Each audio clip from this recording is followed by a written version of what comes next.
Բարև ձեզ սիրելի հայրենակիցներ, եկեք միացեք։ Կներեք ինձ, ես երեք չկարողացա ուրեմն հոգևոր լայվ անեմ։ Մի քիչ տրամադրությունս այն չէր ճիշտն ասած, բան է էլի, ջղայնացած է մի քիչ այդ քաղաքականության հետ կապված։ Բայց դե ոնց որ ասում են, ամեն ինչ տալիս ենք Աստծո ձեռքերի մեջ եւ առաջ ենք շարժվում եւ ձեզ կտրեմ էլի, ձեր այդ քաղաքական այդ քննարկումներից, բաներից, ավելի հետաքրքիր բաների մասին խոսանք։ Ասեմ, որ ամսի 25-ին, ինչը որ մի քանի օրից է, այսինքն ուղիղ 2 օրից, շատ հետաքրքիր եթեր եմ պատրաստում, ունեմ հյուրեր, որոնց ես համար ունեն անակնկալներ, հյուրեր, որոնց դուք չեք ճանաչում, բայց շատ հետաքրքիր եթեր է սպասվում, ինչպես նաև լինելու են վկայություններ, մարդիկ իրենց կյանքից վկայություններ են տալու հիմնականում պատերազմի դաշտից։ Եվ շատ հետաքրքիր է լինելու, եկեք շատ հույս կվերցնեք այդտեղից, շատ գիտելիքներ կվերցնեք այդտեղից եւ ամենակարևորը կզորանա ձեր հավատքը, որ շատ կարևոր է այսօր։ Դրա համար անպայման ուրեմն ձեր կալենդարների մեջ գրում եք ամսի 25-ին 2 օրից, ես մի քիչ շուտ կմիանամ 23:00-ին Հայաստանի ժամով, որպեսզի մենք երկար ժամանակ ունենանք, գոնե մի ժամ, ժամ ու կես կարողանանք միասին անցկացնել ու հետաքրքիր թեմաներից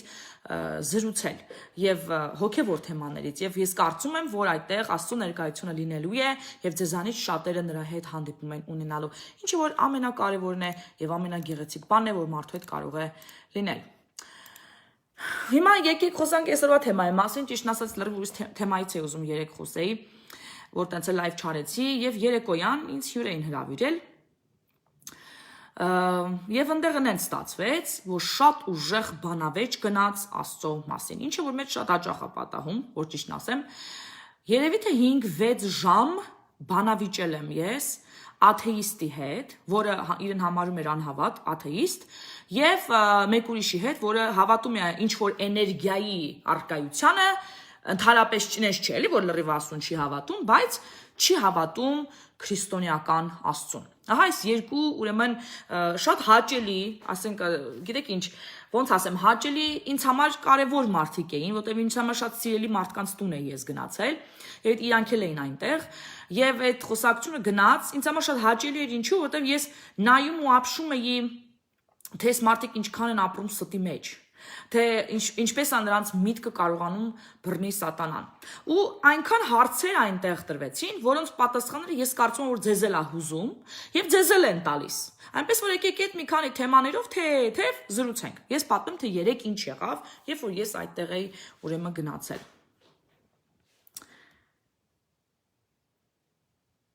Ուրեմն, երբ որ ես այնտեղից դուրս եկա, հետևից սկսեմ, հա, որ ավելի հետաքրքիր լինի, երևի գիշերվա ժամը 1-ն էր։ Ու ես ուրեմն քշում եմ, ու շատ տենց ամայի տեղերով եմ քշում, մութ, ոչ մի բան չի երևում, անձրև, ու սենց ես ու Աստված իրար հետ մենակ գալիս ենք այդ ճանապարհներին, ու ես սենց հարց եմ տալի, ասում եմ, ինչի էլի Աստված ջան։ Ինչի։ Ասի ես խոսակցությունները լինում ա։ Ու ինքը ինձ ասում ա, որ քննություն է իր տալիս։ Ես էլ ասեցի եւ վերջը, ինչ ստացա քննությունից, ու ինքը ինձ ասում ա 5-ից հանած։ Ու ես ասում եմ, բայց խի հանած։ Ասենք 5 չէ, էլի 5-ից հանած։ Ինքը ինձ ասեց, որտեղ վերջում դու կորցրեցիր քո խաղաղությունը եւ պարզապես փակեցիր թեման, իսկ իրանք դեռ շատ հարցեր ունեին։ Ես ասացի, բայց չէ՞ որ 5 ժամ համբերատար, դիմացա վիրավորանքներին, դիմացա իրանց հարցակվողական տոնին եւ այլն, չէ՞ որ ես այդ ամեն ինչի միջով անցա 5 ժամ ցույց տալով Աստծո ողորմածությունն ու շնորհքը եւ ներելով նրանց եւ նույնիսկ մի քանի անգամ ստիպեցի նրանք, որ ինձանից ներողություն խնդրեն, ինչ որ արեցին ու ես ասացի, որ ես ձեզ ներում եմ, չէ՞ որ ասացի, ես ցույց տվեցի Աստվածաշնորհ ուրեմն այդ բնույթը Ու ինքը ինձ ասեց, այո, բայց վերջում հանձնվեցիր։ Ու ես ասեցի, ինչքան պիտի ներեմ, ասեց 70 անգամ 7։ Ուրեմն իմացեք, ես երեք քննությունից 5-ից հանած եմ ստացել, եւ իմ սխալները մի արեք, միջև վերջ դիմացեք եւ միջև վերջին կետը ցույց տվեք Աստծո ողորմածությունն ու շնորհքը։ Իսկ հիմա թե ինչի մասին խոսեցիք, ընդհանրապես ոնց բացվեց այդ խոսակցությունը։ Խոսակցությունը բացվեց, երբ որ ես սկսեցի նրանց հետ կիսվել, ապրիլյան պատերազմի ժամանակ ես ինչպես էի աղոթում, ուրեմն զինվորների համար եւ Աստված իմ միջոցով սկսեց աղոթել մեր երկրի համար եւ ես զգացի, որ այնտեղ քմծից աղ են տալիս, ու ես հարցեցի, իսկ ինչն է պատճառը քմծից աղի, ու բացվեց թեման Աստծո մասին։ Եվ այն որ մի անգամից անակնկալի են քեզ բերում դեմ տալի պատին ու 4 կողմից սկսում են վրեդ կրակել ու ես ասեցի ժողովուրդ ջան Եկեք հերթով։ Ես ձեր հարցերին հանգիստ պատասխանեմ ու ես միշտ բերում եի խոնարհության, միշտ բերում եի խաղաղության խոսակցությունը, չնայած ագրեսիվ տոնի կարողացա հանդարտեցնել, կարողացա հանգիստ ունենալ նրանց հետ տարբեր բանավեճեր։ Ու մենք սկսեցինք աշխարհի ստեղծումից։ Եկեք մի քանի հարցերի շուրջ, որ ես խոսել եմ իրանց հետ, ձեզ էլ ասեմ, որ կարծում ձեզ համար էլ է հետաքրքիր լինելու, ձեզ էլ են հարցերը տալու, կամ միգուցե ձեր մեջ էլ կլինեն աթեիստներ եւ կստանաք ձեր հարցերի պատասխանները։ Ամենայն հարգանքով բոլորիդ հանդեպ ես ասում եմ ձեզ եւ ամենայն սիրով, որ Աստված ձեզ շատ սիրում է։ Շատ ասեմ։ Մինչև այդպես ասեմ, տեղ որ նստած էի, Աստված ինձ միշտ նայում էր այդ իմ բանախոսներին, ես որ նայում էի, ինձ ներսից ասում էր, ես իրան շատ եմ սիրում, նուրբ վերաբերվի։ Ու ես փորձում էի նուրբ վերաբերվել։ Ինձ համար մի քիչ դժվար է, դուք գիտեք Աստվածի մոտ ինչքան աշխատանք ա տանում, որ ես մի քիչ նուրբ վերաբերվեմ մարդկանց, բայց հավատացեք, բավականին առաջընթաց ունեմ, լավ ուշի աշակերտ եմ, ջանասեր, եւ այդ հարցում էլ ես բավական հաջողություններ եմ գրացում։ Ուրեմն սկսեցինք աշխարհի ստեղծումից ու իրանք ասեցին դու գիտես որ աշխարհը ստեղծվել է միլիոնավոր տարիների ընթացքում եւ միանգամից պայթյուն է եղել եւ ասում է ստեղծվել է աշխարհը եւ ասեցի այո բայց ում խոսքով է այդ պայթյունը եղել չէ որ Աստվածաշունչը ասում է թող լինի լույս եւ եղավ լույս եւ դա հենց այդ Big Bang-ն է, որի մասին դուք նշում եք, ասեցի, որ գիտությունը ապացուցել է։ Եվ այո, միանգամից պայթյուն է եղել եւ ամեն ինչ առաջացել է։ Եվ դա եղել է Աստծո խոսքի զորությամբ։ Հետո ինքն ինձ սկսեց ասել, որ գիտես գիտությունը ապացուցում է, որ Աստվածաշունչը սխալ է, եւ ես ասեցի, որ պահն է սխալ։ Ասեցի հակառակը, գիտությունը ապացուցում է, որ Աստվածաշունչը շատ ճշգրիտ գիրք է։ Ես դրա մասին բավականին շատ վիդեոներ ունեմ ժողովուրդ ջան, իմիջիայլոց 2019 թվականին ես ինձ նվիրել էի այդ ապացույցները գտնելուն եւ բավականին շատ վիդեոներ ունեմ, բավականին շատ ուրեմն ապացույցներով Աստվածաշնչի մեջ որ ասվում է։ Ես նրանց մի քանիսը ասեցի այն որ մենք ընդամենը 100-200 տարի առաջ ենք հայտնաբերել անձրևի շրջանառությունը, որ գոլոշանում է անձրևը, գնում է երկինք, նորից է գալիս, դրա մասին խոսվում է Աստվածաշնչում հազարավոր տարիներ առաջ։ Այն որ մենք վերջերս ենք միայն հայտնաբերել 20-րդ դարում արյան շրջանառություն ինչպես է կատարվում, դրա մասին ասում է Աստվածաշունչը հազարավոր տարիներ առաջ։ Այն որ մենք նոր ենք հայտնաբերել ընդամենը 80-ական թվականներին մարդու DNK-ն, դրա մասին ասում է Աստվածաշնչում հազարավոր տարիներ առաջ։ Բավականին ֆիզիկայի եւ քիմիայի օրենքների մասին, որ մենք նոր հայտնաբերում ենք, գրված է Աստվածաշնչում։ Պատկերացրեք ֆիզիկայի եւ քիմիայի օրենքների մասին։ Եվ ես դրանց մասին խոսել եմ։ Եթե այդ վիդեոները կան, ես կխնդրեմ, եթե գիտեք այդ վիդեոների տեղը բերեք դրեք կոմենտում, անպայման գնացեք, անպայման մեկ անգամ եւս լսեք եւ շատ բան կսովորեք, թե ինչպես է գիտությունը ապացուցում Աստվածաշրջան բացարձակ ճշմարիտ գիրք լինելու ուրեմն ֆակտը։ Հետո խոսեցինք հնագիտությունից եւ իրանք սկսեցին խոսել տարբեր բաների մասին, որ չկա Աստվածաշնչում եւ ես նրանց ապացուցի, որ դա էլ այդպես չէ։ Հնագիտությունը նույնպես եկել է ապացուցելու Աստվածաշնչյան գիտության կարեւորությունը։ Իդեպ այդ վիդեոների մեջ ես նաեւ հնագիտական գտածոների մասին եմ խոսում, որ բացարձակ ապացուցում է Աստվածաշնչյան ճշմարտությունը։ Եվ այնտեղ մենք իհարկե խոսեցինք հսկաների մասին եւ պորտալների մասին։ Սա շատ հետաքրքիր եւ խորը հոգեվոր գիտելիքներ են, որ ես իրանց տվեցի ու ձեզ եմ ուզում տամ։ Հսկաների մասին Աստվածաշունչը ասում է, որ եղել են հսկաներ։ Մենք արդեն սկսել ենք ուրեմն բանից հնագիտության պեղումներով հայտնաբերել այդպիսի կմախքներ, որ բացարձակ հայտնագործություն է մարդկության համար, փորձում են հասկանալ ովքեր են այս հսկաները։ Բայց այդ գիտությունը պետք չի նորից ուրեմն այդ հայտնաբերել։ Այդ ամենի մասին գրված է Աստվածաշնչում։ Աստվածաշնչի մեջ նշվում է հսկաների մասին, որոնք եղել են Նոյից առաջ, եւ Աստված նրանց պղծության պատճառով է, որ որոշել է ուրեմն վերացնել աշխարհը այդ ժամանակ, փրկելով միայն Նոյին եւ իր ընտանիքին, որ միակ հավատարիմ մարդն էր մնացել ամբողջ աշխարհում նրան, եւ միակը, որ ճանաչում էր Աստծուց։ Եվ այդ հսկաները Աստվածաշունչը հստակ ասում է, որ ընկած հրեշտակների եւ մարդկային աղջիկների ունեցած հարաբերության հետևանքով ծնված ուրեմն արարածներն էին, եւ նրանք իսկապես հսկաներ էին։ Ասեմ ավելին, այդ գենետիկան շարունակվել էր դեռ եւ մարդկության մեջ էլի կային հսկաներ, որոնց մասին նաեւ խոսվում է Դավիթի ժամանակներում։ Գողիաթը նույնպես հսկա էր եւ նրանց սերունդներից էր։ Դրա համար նա ուներ գերբնական ուժ եւ նրան հաղթելը շատ դժվար էր։ Սակայն ոչ Աստծո համար։ Աստծով պատերազմ գնացողի համար գողիաթները պարզապես գլխատվում են, որովհետեւ չկա ուժ, որ կարող է կանգնել գերագույն ուժի առաջ։ Մենք իհարկե խոսացինք դրա մասին, պորտալների մասին խոսացինք։ Ուրեմն ես կարծում եմ, որ ձեզ էլ երբևիցե հետաքրքրած կլինի, թե ինչու էին մարդիկ կառուցում Բաբելոնի աշտարակը։ Բաբելոնի աշտարակը մարդիկ կառուցում էին պորտալները բացելու համար։ Ասեմ, որ այն Նոյից առաջ պորտալները բաց էին եւ ընկած հրեշտակները այնտեղից էին, որ կարողանում էին գալ եւ ունենալ այդ հարաբերությունները մարդկային աղջիկների հետ։ Բաց էր այդ դուռը, այսպես ասած։ Նոյից հետո այդ պորտալի դուռը փակվել էր եւ նրանք կառուցում են Բաբելոնի աշտարակը, որպեսզի նորից ունենային այն իրականությունը, ինչ որ կար Նոյից առաջ։ Եվ Աստված խառնեց նրանց լեզուները եւ խառնեց նրանց ծրագրերը եւ այդ դուռը չբացվեց։ Ինչն է հետաքրքիր, որ Աստված հեթանոց ժողովրդի անհավատ ժողովրդի լեզուները խառնելով պարակտեց նրանց, բայց իր ժողովրդին լեզուներ, երկնային լեզուների աղոթքը տալով միաբանեց բոլորին, բոլոր ազգություններից եւ բոլոր ժողովուրդներից։ Տեսնում եք, Աստված կառավարում է եւ ժամանակը, եւ լեզուները, եւ ամեն ինչ Աստծո կամքով է լինում։ Եվ լեզուներով աղոթքը դա հենց էլ նույն լեզուների միաբանությունն է իր սեփական ժողովրդի։ Ինչն է հետաքրքիր, որ մարդկությունը չդադարեց պորտալի մասին երազելուց եւ շատ ժամանակ միշտ անդադ ուզեցել են նրանք բացեն այդ պորտալները եւ հիմա էլ կա այդ ցանկությունը։ Եվ CERN-ը, որը գտնվում է Շվեյցարիայում, դա մի շատ սատանիստական տեղ է, որ կոչվում է գիտահետազոտական ինստիտուտ։ Այնտեղ կատարվում են լիքը սատանայական պրոցեդուրաներ, դուք դրա մասին կարող եք տեսնել, ուրեմն վիդեոներ կան դոկումենտալ։ Իմիջիալոց շատ սկանդալներ այդ բանի շուրջը, ուրեմն եղան մի ժամանակ ուծեչկա եղավ, ժուրնալիստները նկարել են, թե ինչպես այնտեղ աղջիկ են զոհաբերում։ Իմիջիալոց CERN-ի ներս, որ մտնում ես դարպասներից ներս ես մտնում, հենց առջևդ բացվում է Կրիշնայի աստվածուհու, ուրեմն այդ կանգնած դիրքով արձանը եւ դրա ոտքերի տակ միշտ ուրեմն զոհաբերություններ են մարդկային արվում, ինչը որ մի անգամ նկարվել է ժուրնալիստների կողմից եւ այդ սկանդալը հայտնվեց թերթերում, ինչին իհարկե պատասխան տվեցին ու ասացին մենք պրոստը շոու էինք կազմակերպում։ Հիմա հարց, ինչու է շոուն կազմակերպել գիշերը եւ ինչու այնտեղ չկային բանը հանդիսատեսներ, ընդամենը մի քանի հոգի էին այնտեղ գտնվում։ Դրանից հետո երկրորդ սկանդալը հասունացավ նրանց շուրջը, ընդամենը դրանց կարծեմ մի տարի-տարուկես հետո, երբ որ իրանց գիտահետազոտական թիմի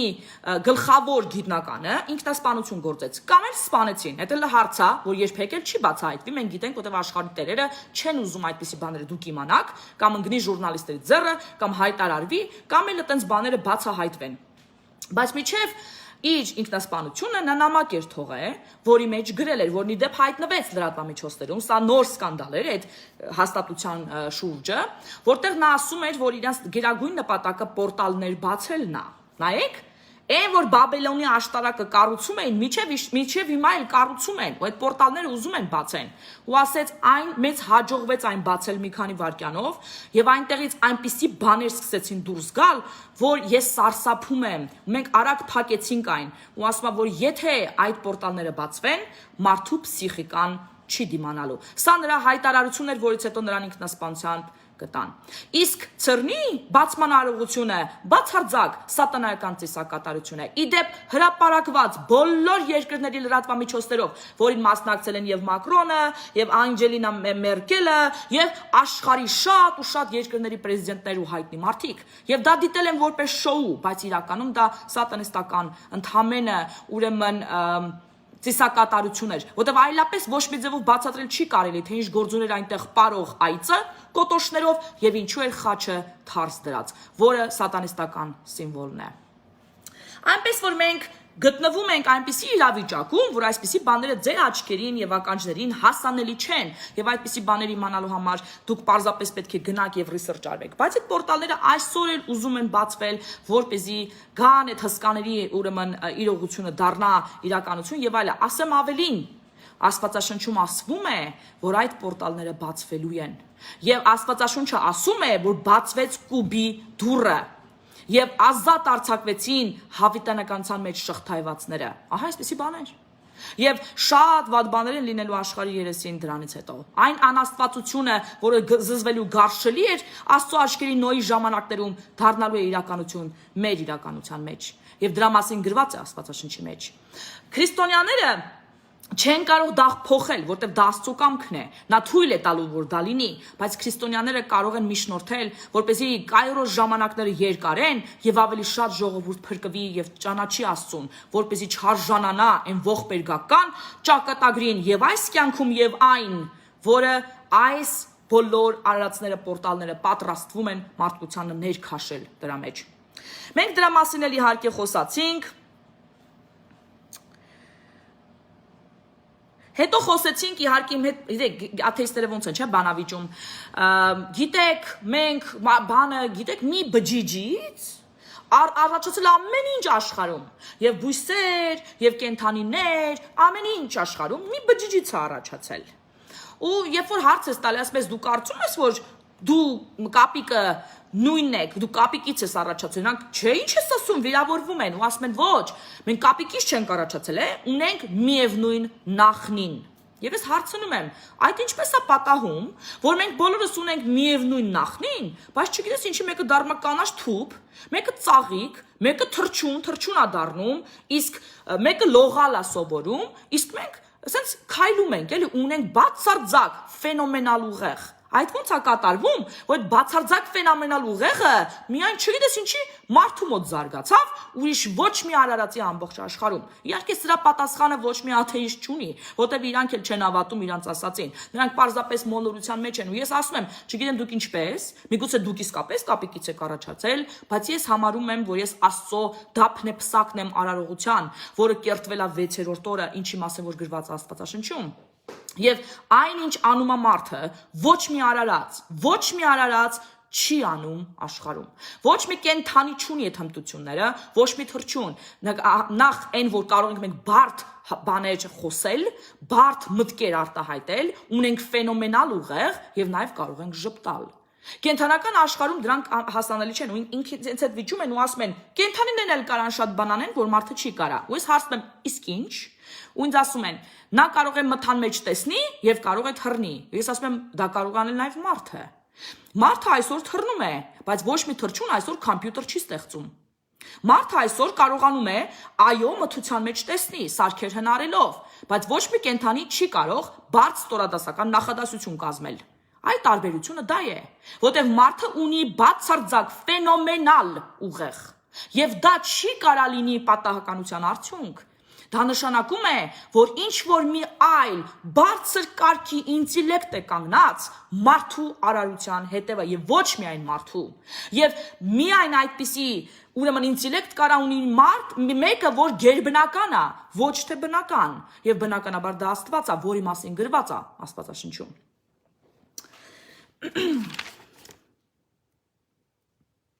Ու ինձ ասում են, ընդեղ իմ հետ բանավիճում են,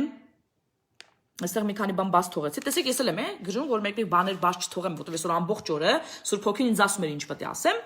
Ուրեմն այս ինձ հետ բանավիճում ասում են, բայց մեր օրգանիզմն էլ է ստեղծում։ Օրինակ մեր օրգանիզմը կարողանում է պաշտպանական համակարգ ստեղծի եւ կռվի վիրուսների դեմ։ Ու ես ասում եմ, այո, բայց ով է ծրագրավորել մեր մարմինը, որ լինի այդպեսին։ Մենք ունենք այո ֆենոմենալ մարմին, արյան շրջանառություն ուղեղի աշխատանքը, մենք հələ պետք է ուսումնասիրենք ու շատ զարմանանք, բայց ով է ստեղծել մեզ այսպիսին, իհարկե գերբնական ինտելեկտ, ոչ թե բնական, եւ մենք բնավ պատահականության արդյունք չենք, մենք շեդևր ենք, դաթնեպսակ արարչության։ Եվ ես ասում եմ, դու ինը կամպյուտերը կարողանում է անտիվիրուս ծրագիր ունենա իր մեջ եւ կռվի իր վիրուսների դեմ ու պաշտպանի համակարգը։ Բայց չի նշանակում, որ կամպյուտերը ինքը իրան ստեղծվել է, կամպյուտերին ինչ-որ մեկը ստեղծել է, եւ ստեղծել է եւ նրա մեջ դանլոդ է արել անտիվիրուս ծրագիրը, նույնը եւ մարդն է։ Այո, մեր մարմինը կարողանում է ինքը իրան բժշկի, մեր մարմինը կարողանում է բակտերիաների դեմ պայքարի, բայց դա չի լինում պատահականության արդյունքում, դա պարզապես այդպիսի ծրագրավորում է, շատ բարդ կոդինգ է դրած մեր մեջ, որ մեր մարմինը կարողանում է այդ ամենը անի։ Եվ այնտեղ մենք խոսեցինք իհարկե ուրեմն Որ գիրքը ճշմարտություն է, ու ինձ ուզում են ասեն, այն ամեն ինչ որ դու ասում ես հիմարյան շրջանառություն, ջրի շրջանառություն, դենկա եւ հասկաներ բան, պատահականության արդյունք է։ Եվ գրքի մեջ պրոստը պատահական այդ ինֆորմացիան հայտնվել է։ Ու ես ասում եմ ոչ, դա պատահականություն չի։ Չի կարա 5000 տարի առաջվա ապրած մարդը իմանա արյան շրջանառության մասին, երբ որ ընդամենը 200 տարի առաջ ենք մենք դա հայտնագործել։ Նույնը ուղղակի բարդ աշխատանքը, դենկան եւ այլն, չի կարա պատահականություն լինի։ Ինչպես նաեւ պատահականություն չի, որ Հիսուս Քրիստոսի մասին եղել է 324 մարգարեություն։ Ամբողջ կտակարանների մեջ մինչև նոր կտականի սկիզբը եւ բոլորը անխտիր բոլորը իրականացել է Հիսուս Քրիստոսի ծնվելով, խաչվելով եւ հարություն առնելով։ Եվ այտենց շանս ցանկացած գիտական ստատիստիկայով հաշվարկելիս, այտենց շանս պրոստը թիվ չկա որ նկարագրի։ Մեկը նույնիսկ տրիլիոնի մեջ չի, մեկը միլիարդավոր տրիլիոնների մեջ է։ Այդքան ճշգրիտ գիրք է Աստվածաշունչը։ Եվ էդի պատահականության արդյունք չի, որ 66 գիրք ունի Աստվածաշունչի ամբողջությունը տարբեր հեղինակներից, ու կարծես թե նույն հեղինակն է սկզբից մինչև վերջ, եւ ոչ մի գիրքը ոչ մեկին չի հակասում։ Միակ ֆենոմենալ գիրքն է, որ ոչ մի ձևով չեն կարողանում քննադատության ենթարկեն հիմնված փաստերի վրա։ Հետո սկսեցին, գիտեք, չէ, աթեիստները ոնց են ընդհանրապես բանավիճում, միշտ հարցականի տակ են դնում Աստծո բարությունը եւ բնույթը։ Եվ փորձում են Աստծուն ներկայացնել որպես էգոիստ, փառասեր, չար, միաձյաձյա, որ նստած այն ինչ-որ երկնքում ու լրիվ թքած ունի, թե ինչ է կատարվում երկրի վրա։ Շատ մարդկանց մոտ այդ տեսակ պատկերացումն է, բայց Աստված երկնքում չի։ Նա այնտեղ նստած չի, նա մեզ հետ է։ Նա մեր մեջ է, ու Աստվածաշունչը ասում է, որ ես ձեր հետ եմ մինչև աշխարհի վերջը, եւ ասում է Սուրբ Հոգին ձեր մեջ կբնակվի, եւ ասում է ձեր մարմինը իմ եկեղեցին է։ Դա նշանակում է, որ ոչ թե Աստված ջան ինձ օգնի, Աստված ջան ինձ օգնի, ինքը քո մեջ է, ինքը քո միջոցով գործում է։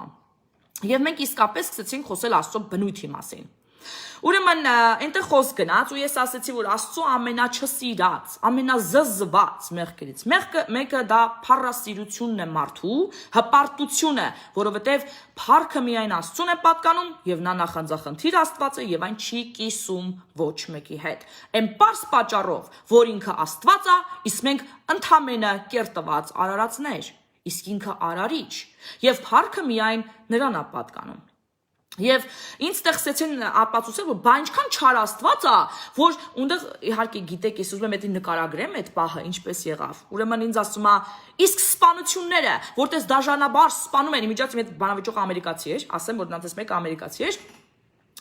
Բա չէ ու ինքն էր ասողը, բա որ սպանում են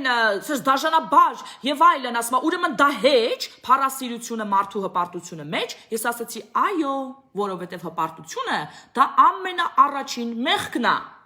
Ու ինքն ձեր այնտեղ իհարկե գիտեք, չէ, սատանան ոնց է ուզում քեզ sense լավ հարցակվի վրեդ, բա այն որ մայրը դնում է իր երեխային դուխովկի մեջ խորովում է, ասի ստոպ։ Դու հիմա կարաս լիքը ճռճռան բառեր օգտագործես, պատկերն ավելի նող կալի սարքելու համար, ավելի բարթացնելու այդ մեղքերը, բայց ես էլի պնդում եմ ասեցի, որ ամենազզվելի մեղքը դա հպարտությունն է, որովհետև առաջինն է։ Ու այդ քո նկարագրած ամեն ինչը ընդհանրապես հետևանք է հպարտության, որտեղ սատանան ինքը ընկավ փառասիրության մեջ, հպարտացավ, ուզեցավ դառնա Աստծուն հավասար կամ բարձր, մոռանալով, որ ինքը ընդհանրապես արարված արարողություն է, իսկ Աստված արարիչ։ Եվ դրա համար այս ամենը կատարվում է քո նկարագրած այդ բոլոր հանցագործությունները այդ հպարտության հետևանքով։ Դրա համար Աստված հենց ատում ամեն առաջինը մարդկային փառասիրությունն ու հպարտությունը։ Ու մենք ամեն ինչ պիտի անենք, որ չընկնենք դրա մեջ, երբեք ոչ մի պարագայում, որ Աստծուն զզվելի է դա։ Եվ փառքը միայն Աստծուն պիտի տանք, որտեվ նա է միայն դրան արժանի։ Հաճախ մենք էլ որպես մարդ մոռանում ենք, որ մենք ընդհանրապես արարածներ ենք, կերտված։ Չնայած որ մենք ստեղծված ենք Աստծո պատկերի համաձայն, եւ մենք ունենք արարչության բնույթ, բայց միևնույնն է մենք արարիչներ չենք, մենք արարածներ ենք, Աստծո կողմից ստեղծված, ինչպես նաեւ սատանան։ Եվ դրա համար Աստված ատում է այդ մեղքը ամենից շատ։ Եվ այդտեղ իհարկե հարց հնչեց. իսկ եթե Աստվածը տենց սիրում է մարդուն ու այդքան լավ Աստված է, ինչի բերեց գայթակղությունը դրեց ուրեմն դրախտի մեջ, այդ ծառը խի բերեց դրեց մարդկանց գայթակղեց։ Ու միջազգային այդ հարցը ձեզ են, չէ, երևի շատ տալի։ Միշտ իմացեք պատասխանը, որպեսզի կարողանաք ճիշտ ասեք նրանց։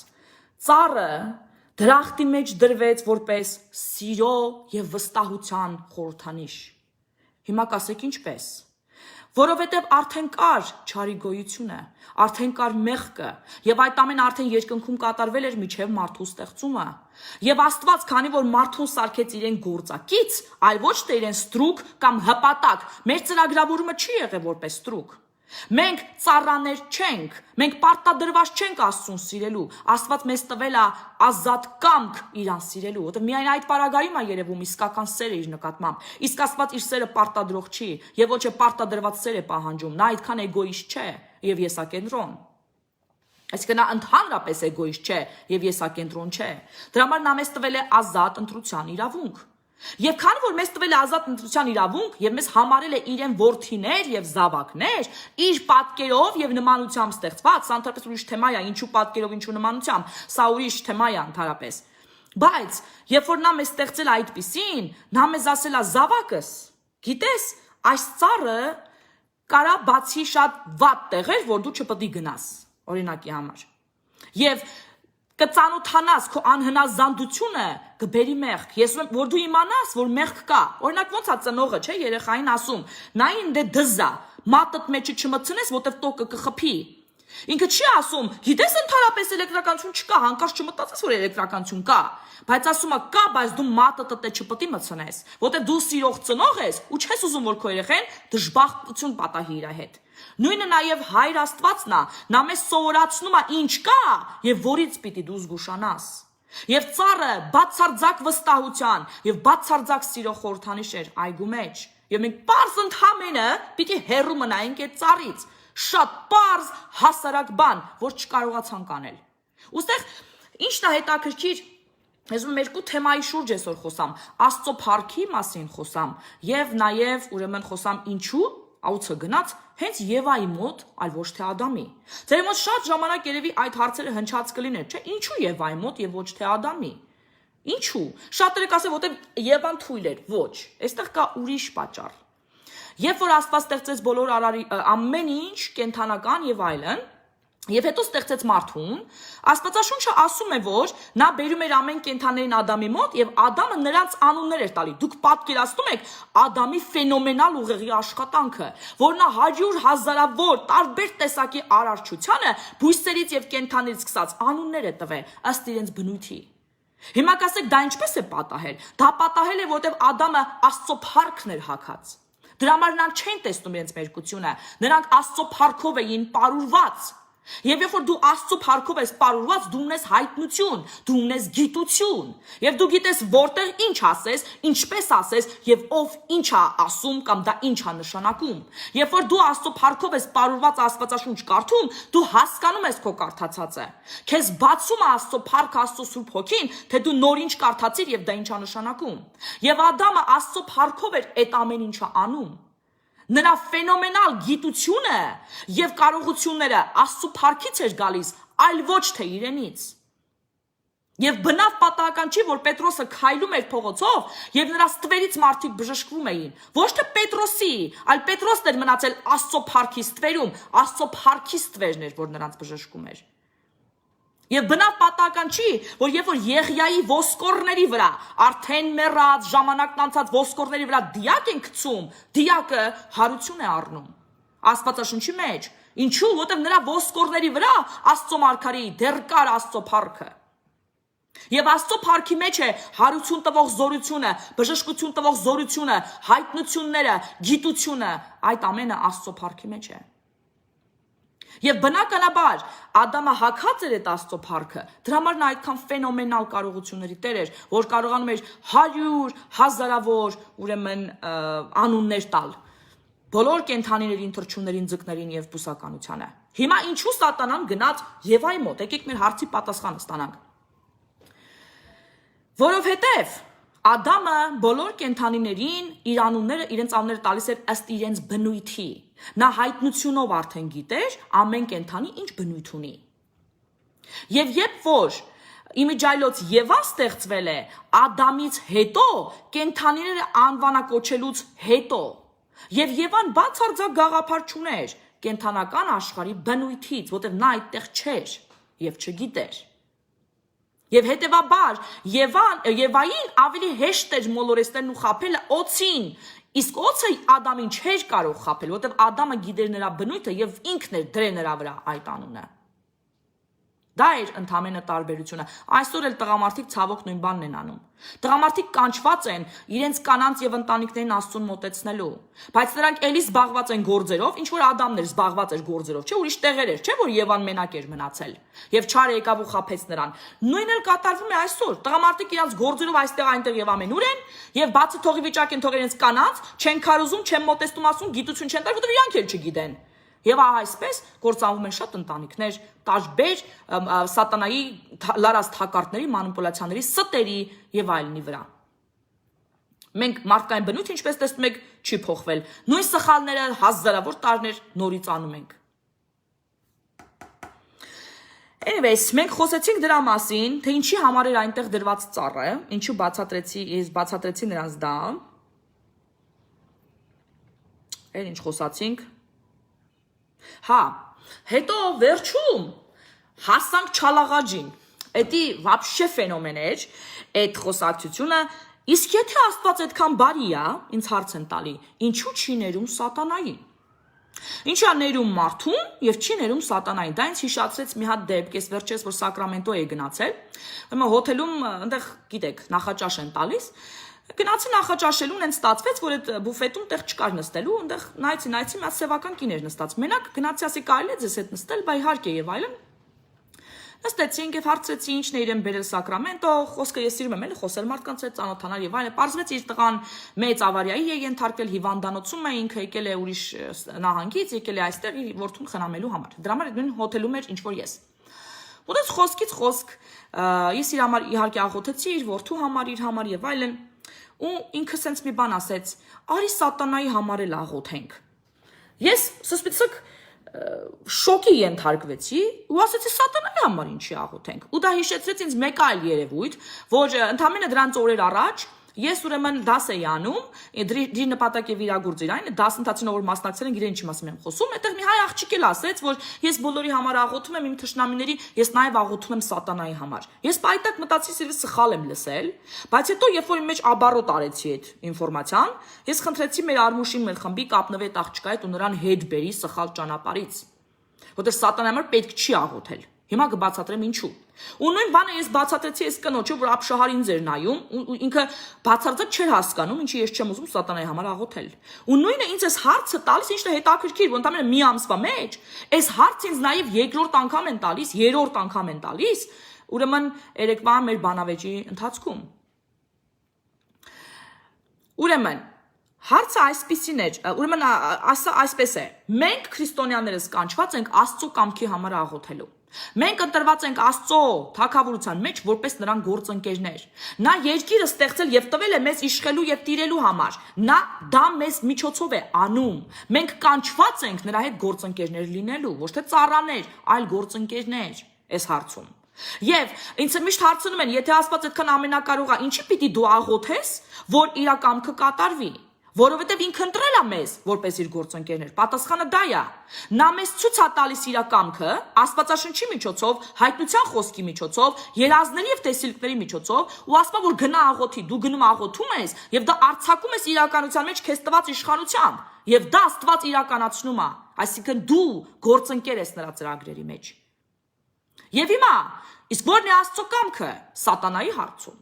Աստծո կամքը սատանայի հարցում նրա կործանումն է։ Վերջնական, որի մասին ասում է Աստվածաշունչը, որ նա անիծվեց, որ նա ուրեմն պիտի ոչնչանա, պիտի վերացվի, իսպառ վերանա, նա դուրս շպրտվեց երկնքից։ Այսինքն տեղ չկա ներում նրա համար, բացարձակ, իսկ ինչու չկա։ Որովհետև հրեշտակները ստեղծված չէին ազատ կամքի իրավունքով, ինչպես մարդիկ։ Նրանց տրված չէր դա եւ դրա համար էլ Աստծո ողորմածությունը եւ շնորհքը մարդու համար է, ոչ թե ընկած հրեշտակների։ Ընկած հրեշտակների ապստամբությունը Աստծո դեմ, դա բացարձակ ապստամբություն էր, բացարձակ անարգանք Աստծո նկատմամբ։ Մերը դա մեղքի դրսևորումն է, որ մեր մեջ մտավ չարի միջոցով։ Եվ մենք ազատ կամքով ենք մեր, ունենք ընտրության իրավունք եւ Աստծո ողորմությունը եւ նրա շնորհքը մեր վրա է Հիսուս Քրիստոսի արյան միջոցով։ Իմիջիալոց Հիսուս Քրիստոսի արյունը միայն մեզ համար է, այն հրեշտակների համար չէ, հատկապես ընկած հրեշտակների։ Եվ նրանք չունեն ներում բեկում Աստծո կողմից։ Դրա համար էլ սատանան մեզ ատում է, որտեղ ինքը չունի նույն հնարավորությունը ներման, ինչ ունի մարդը։ Եվ դրա նրա համար փարթադիր չէ աղոթել, բան անել, աղոթել, որ նա փրկվի, բացարձակ, հակառակը, աղոթեք, որ Աստծո կամքը լինի եւ շատ շուտ լինի, որ նրա դատաստանը շատ շուտ իջնի սատանայի եւ նրա թագավորության նրա հպատակների գլխին եւ քանդվեն նրանց բոլոր չար ծրագրերը։ Դու դրա համար ես կանչված։ Եվ այս խոսակցության ֆենոմենն էլ էս էր, էլի, այսպես ոնց ասած չալաղաջը վերջում, որ ես բացատրում եմ ու չեր ընկալվում, ես արդեն ջղայնացող ասացի խոսակցությունը փակված է։ Այդտեղ էր էլի, որ 5-ից հանած ստացա, որ չպետք է փակեի, որտեվ հələ կար խոսակցությունը, որտեվ Աստված ինձ ուզում էր, որ ես խոսեի այդ թեմայով, ինչի որ ես չուզեցա անեմ։ Եվ համբերությունը սպառվեց այդտեղ։ Դրա համար էլ 5-ից հանած ստացա ժողովուրդ ջան։ Իմ սխալները մի արեք, Աստծո առաջ միշտ 5 ուղղաչ ստացեք ամեն հարցում։ Մարդն տրված է ազատ կամքի իրավունքով, եւ ազատ կամքը մեզ տրված է որպես օրհնություն, սակայն մարդիկ այն օգտագործում են նաեւ որպես անեծք իրանց վրա։ Եվ քո կատարած ընտրությունները ամբողջ օրվա ընթացքում, ամսվա ընթացքում եւ կյանքի ընթացքում ունենալու են իր հետևանքները, եւ ես երեք դա էլ ասեցի։ Քո կատարած ընտրությունները ունենալու են հետևանքներ, որ ինձ հետ բացարձակ կապ չունի։ Իմ ընտրության հետևանքները ինձ հետ կապ ունի։ Ու ինքն ինձ ասում է՝ դու ուզում ես քո հավատքը իմ հետ կիսվես, ասացի բացարձակ։ Իմ հավատքը ինձ համար հազիվ հերիք է։ Դու քոնը ունեցի։ Ես ընդամենը քեզ քո հարցերի պատասխանն եմ տալի, որին դու հետաքրքրությամբ հարցնում ես, որտեղ փնտրում ես։ Ու Աստված գիտի քո փնտրող սիրտը, ու քեզ կտա պատասխանները։ Ասում է, ինչի՞ ես դու վերին արտի ցորեն ես, որ Աստված քեզի այցելում է հրաշքներագործում, իսկ ինձ չէ։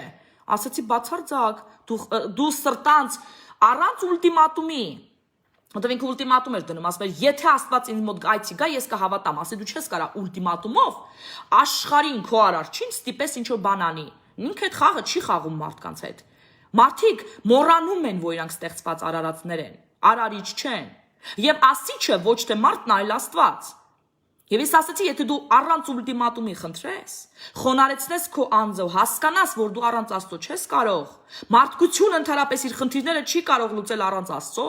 որ մենք ստեղծված չենք առանց Աստծո ապրելու, մենք ծրագրավորված չենք ինքներս մեր խնդիրները լուծելու համար, այլ Աստծո կախվածության մեջ լինելու, նրա հետ գործընկեր լինելու համար այս ամենը փոխելու,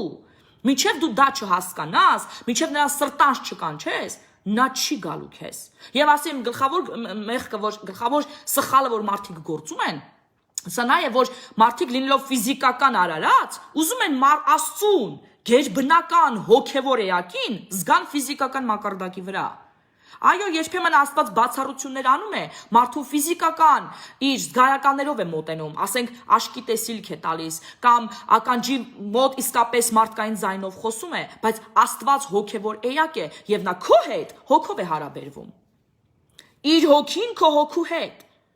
Սուրբ Հոգու միջոցով։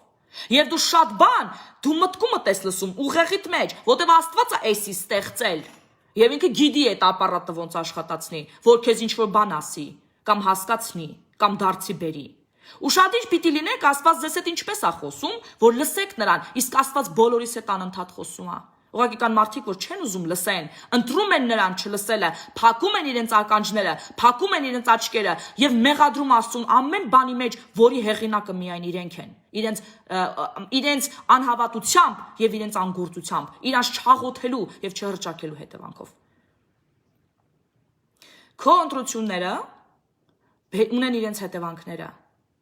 ու դու պետքա կատարես ճիշտ ընտրություններ, ոչ թե քաղաքական, այլ կյանքի։ Որովհետև քո ընտրություններից քո եւ քո սերունդների կյանքն է կախված։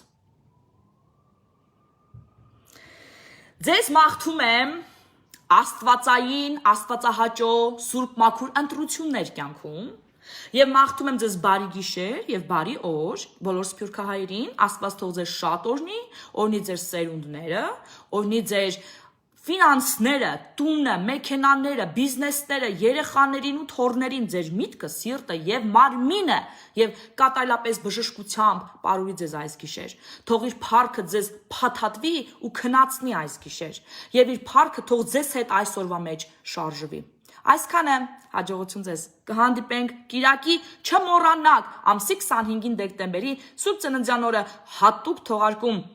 հատուկ հետաքրքիր հյուրերի հետ, որոնց դուք չեք ճանաչում, որոնք ձեզ համար անակնկալներ ունեն, եւ նրանք համաձայնվել են գան ու իմ սիրելի Աստծո ժողովրդի համար մեծ անակնկալ անեն։ Իրանք դա անում են իրենց Քրիսմասի օրը, մի կողմ դնելով իրենց ծրագրերը, գալիս են որպեսզի ձեզ բերեն Աստծուն եւ նրա երկրպագություն ու փառաբանությունը։ Այսքանը կհանդիպենք Կիրակի ուղիղ Հայաստանի ժամով 23:00, որ ասում եմ ուղիղ 15 րոպե սկոմենկում։ Իմ հետ գիտեք, չէ՞, դա միշտ տենց է։ Այսքանը հաջողություն, պակա-պակա։